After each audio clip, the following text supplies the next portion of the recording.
Hola amigo, I'm Mexican Ninja. Hai. Oke semua, saya Denny AJD. Perkenalkan, saya gun instructor untuk TNI, Polri, dan sipil, freelance, biasa melatih di lapangan tembak Senayan. Juga penulis di majalah Menembak Perbakin. Nah ini saya pengen berbagi tips untuk pemula, oke, yang main Contractors atau yang mungkin kebiasaan main FPS di flat screen, tapi ketika ketemu yang VR seperti ini, which is semuanya serba manual, oke, saya kasih tipsnya ya. Pertama, pemilihan senjata dulu. Kenapa saya pakai CZ? Bukan ini CZ brand ya, CZ brand 805 atau 805 brand. Kenapa pakai CZ brand? Karena fiturnya, jadi bukan sekedar landainya muzzle rise ya. Oke, itu nilai plus banget, sangat. Tapi kalau andaikan developers nanti mereka ngebuat sisi jadi lebih jam juga, nggak masalah, karena feature utama yang selain dari itu yang saya sangat prefer. Pertama, dia ada last round bolt open, jadi ketika peluru habis, oke, dia tuas pengokangannya kekunci belakang seperti ini. Jadi kita pada saat kita lagi bidik kita tahu, oke, ini habis, gitu ya. Jadi kita tinggal isi, ambil mic, insert mic sambil tekan B, lihat apa yang terjadi. Oke, CZ brand itu ada yang namanya bolt catch right here gitu, tapi dia di game hanya bisa diakses ketika pegang mic dan pencet tombol B. Kita nggak bisa pencet langsung, sayangnya begitu. Oke, jadi kita nggak perlu nggak perlu begini, nggak perlu. Tapi bisa aja. Kadang-kadang saya melakukan seperti itu karena apa? Biasanya sambil jalan atau sambil lari gitu kan. Nah kalau saya lepas, saya pencet B, jempol kan pindah nih. Jadi langkah saya berhenti, saya nggak mau. Jadi kadang-kadang ketika sambil jalan, saya saya bukan cepet pencet B, tapi saya tarik pas mengokang. Jadi apa? Biar tetap bisa reloading sambil lari. Itu yang paling penting. Kalau saya reloading coba ya. Saya recamber atau reload. Oke. Saya recamber sambil pencet B. Pencet B. Oke. Langkah terhenti. Langkah terhenti. Jadi sekali lagi, kadang pakai bolt catch, kadang pakai tuas pengokan, kita tarikin sedikit. Oke, terus apa ya? Yang cuma yang nggak suka, saya nggak suka adalah di sini ada option two shot burst yang bagi saya pribadi nggak kepake. Jadi ini yang perlu jadi pembiasaan menggunakan Gibran. Full auto, double click, single, single click, full auto. Oke, terus juga eh yang enak lagi dari sisi adalah posisi aiming dengan posisi tangan kita nih, bukan ya? Itu sangat apa ya? Sangat ergonomis, nggak seperti yang M4 kita harus aimnya tinggi banget. Itu M4 tuh atau M16 platform atau AR. Kalau CZ ini paling pas. Kalau pakai G36C, saya harus bidik dalam keadaan begini karena dia tinggi sekali. Oke, terus free fall mag. Jadi pencet mag release, bye bye magnya. Oke, jadi nggak perlu kita tarik manual kayak AK, kayak G3 gitu kan. Kalau kita pentalin, oke, jadi kita bisa speed reload. Oke, speed reload, single shot, mi auto sorry.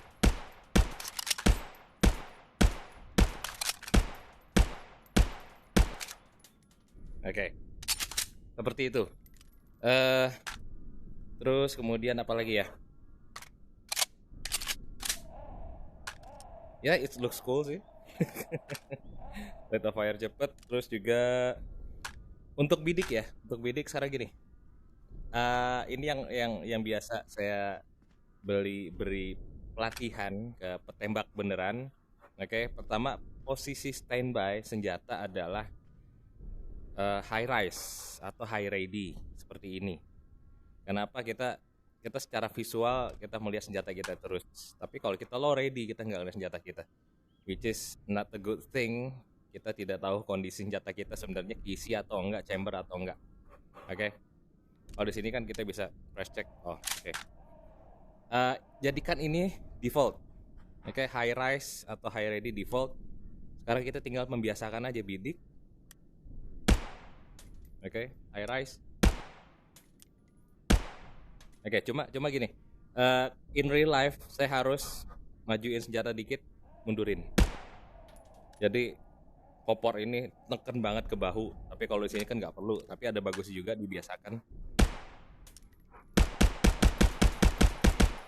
Oke.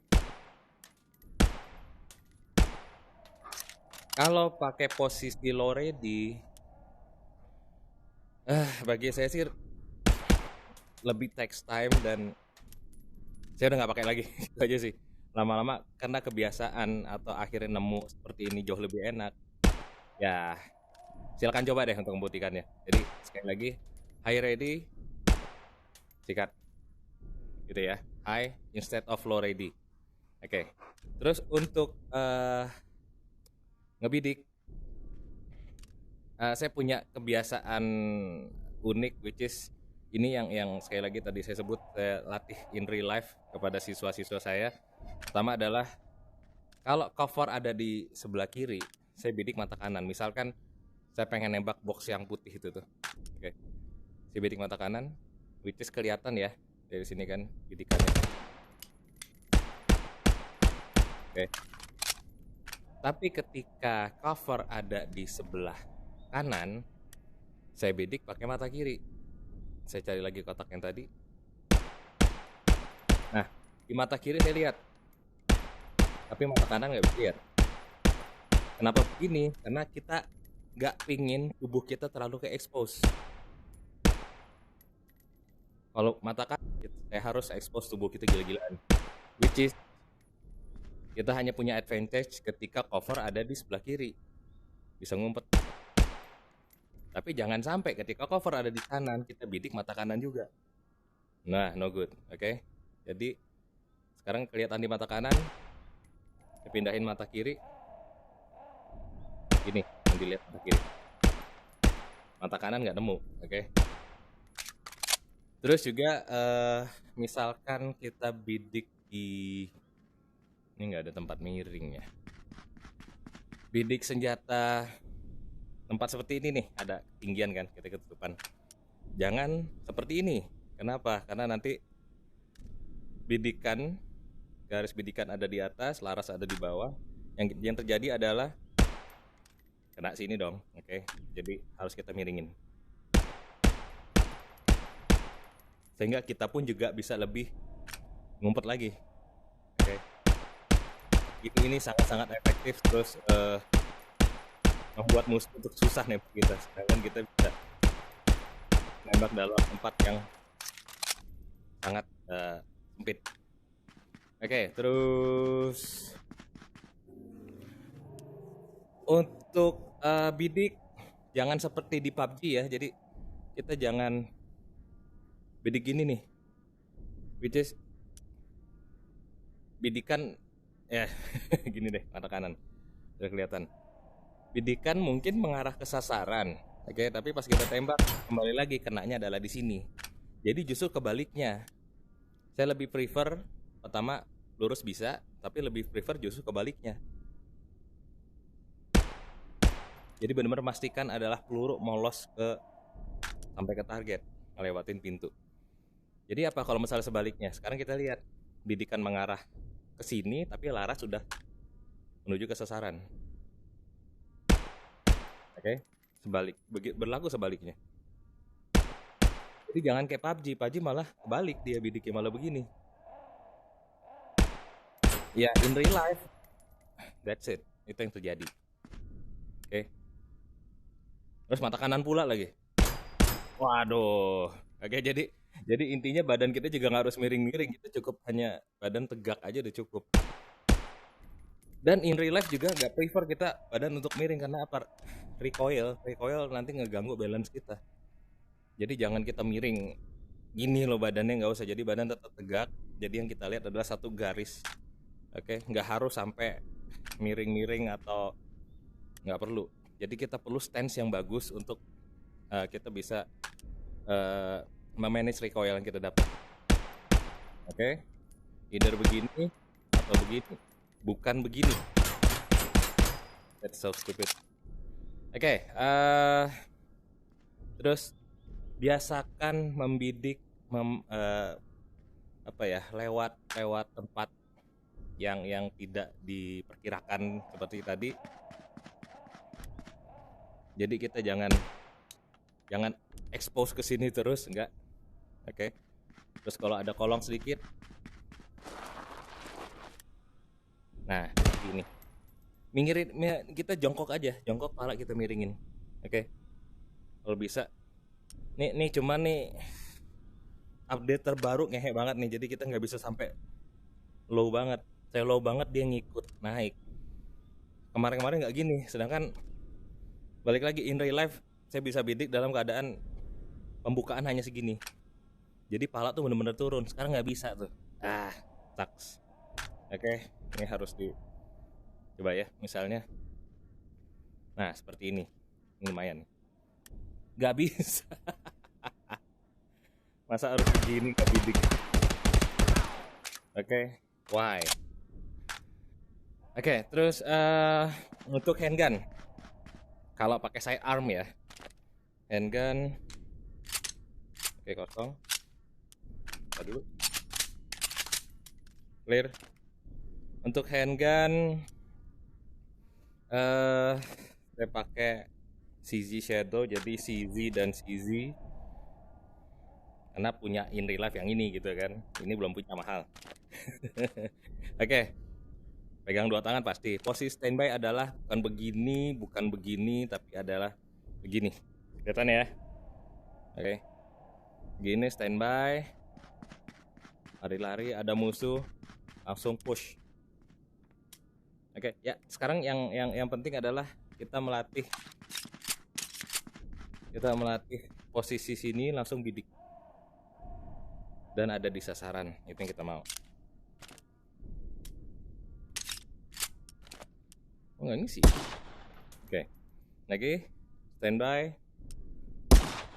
Biasanya seperti ini. Dari pelan dulu. Oke. Biasain ketika senjata depan, posisinya tetap paralel ya. Jadi nggak gini. Enggak. Ini kayak orang mau bunuh diri, enggak. Oke, jadi paralel. Sekali lagi in real life ini kepake. Nggak gini, karena ini apa? Kalau in real life kan sangat-sangat bahaya kalau tembakan sampai ada yang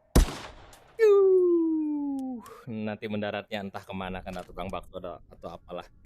Oke, jadi sekali lagi for safety, lebih cepet. Oke, habis. Oke, bisa pencet tombol apa nih? Reload juga ya, untuk majuin slide atau tarik slide sedikit. Press reload juga bisa. Pelannya seperti itu.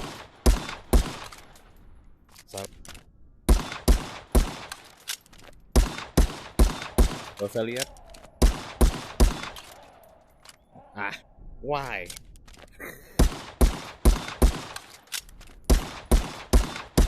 Oke.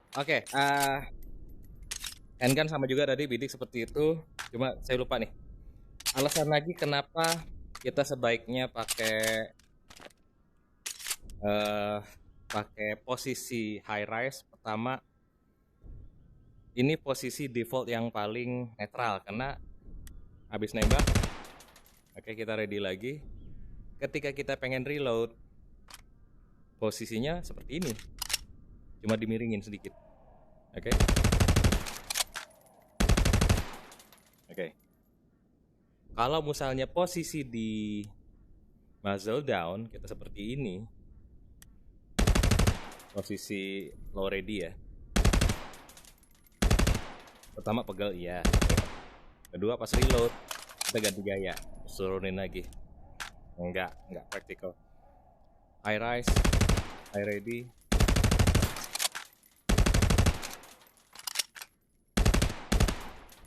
Oke, and it looks cool also. Jadi ketika kita ngerekam di video nih senjata kita kelihatan terus. Oh, ready? Enggak.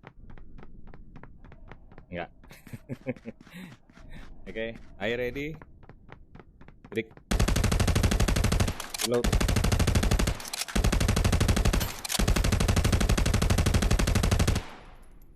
Oke. Clear. Oke, sekarang bahas gadget ya. Granat udah kepake barusan. Smoke, fungsinya apa sih smoke? Pertama, misalnya kita lagi ngamanin satu daerah, jadi pintu masuknya yang kita smoke untuk ngamanin. Oke, jangan smoke di badan kita, enggak. Kita ini banget, riskan banget di situ, nanti tinggal dilempar granat juga. Oke, taking cover, ada temannya jaga, buang tembak, covering fire, line firing while protecting nggak masalah. Tapi yang penting hemat dulu ya. Ini bagus. Kalau kita nggak bisa lihat. Oke, terus juga, nah ini decoy. Tapi sebenarnya nggak berlaku untuk decoy, nggak fungsi amat bagi pemain lama ya. Tapi ini sangat berfungsi ketika kita mau approach target, oke? Dan langkah kaki kita nggak mau kedengeran. Kita approach ke sana, lempar.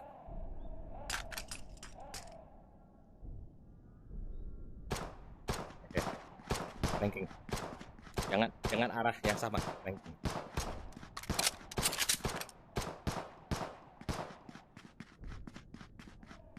Oke, jadi langkah kaki kita tersamarkan. Itu fungsinya sebenarnya dipakai tuh. Kalau untuk ngalihin nanti lawan pikir, wah ada orang di situ lagi nembak-nembak, itu biasa pemula yang kena tipu. Tapi kalau yang pro enggak. Tapi yang pro ketika dilempar tadi meledak-ledak, dia nggak bakal bisa dengar footsteps kita. Jadi sangat efektif. Oke, jump shot ini orang tuh banyak yang ngeluh ketika mati kena jump shot. Sebenarnya ketika lompat gitu kita sangat terprediktif ya. Justru lebih gampang dikenain ketimbang kita tadi jongkok. Karena pas lagi jump kita nggak bisa ngapa-ngapain lagi. Udah, kita nggak bisa belok. Oke, jadi yang ngeluh pernah tembakan lompat ya, you got to train your aiming lagi. Intinya sih gitu aja. Jadi belajar lagi nembak yang moving target.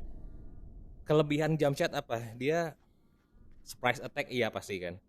Walaupun in real life nggak ada. Ya sekarang nggak mungkin saya in real life ngajarin jump shot. Mumpung di game ada dan ada tombolnya, why not? Oke. Karena gini, jump shot itu pertama kita bisa nembak tanpa berhenti atau tanpa ngurangin speed kita. Itu kelebihannya pertama. Jump shot in the game ya, in real life. Oke, lagi. Oke, terus juga untuk ngilangin langkah kaki seperti tadi, kita approach ke lawan, lompat. Kenapa? Langkah kaki kita jadi hilang-hilang. Itu yang orang pemain lama lakuin. Kenapa dia bunny hop? Karena pengen langkah kakinya nggak terdetek. Itu satu. Kedua, sambil lompat, sambil langkah kakinya nggak kedengeran, dia bisa ngedetek langkah kaki orang. Oke, jadi ini yang menjelaskan kenapa banyak yang lompat-lompat deh.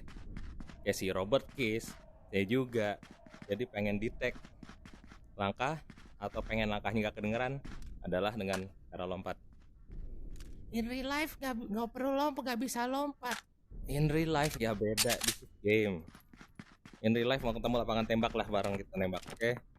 Bayar sendiri, kurungnya mahal.